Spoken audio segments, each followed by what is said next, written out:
का देखो तोड़ा फुटकॉन और जहाज देखो तनी जहाज उड़त या बाबा बड़ जिमनु हम पायलट बनम जहाज उड़म जहाज। हनु हाँ तेको सवाल बता दो। पूछा। मान लो कि जहाज बॉम्बे से दिल्ली जाए में 90 मिनट लेती है। हाँ इहे जहाजिया दिल्ली से जो बॉम्बे आवतिया तो 1.5 घंटा कैसे ले लेती है?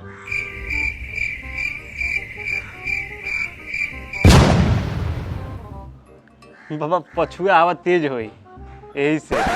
अनु हाँ मने जहाज न तिलंगी हो गई कि पछे आ पूर्वा मा देलस तो धीरे आ स्लो हो गई।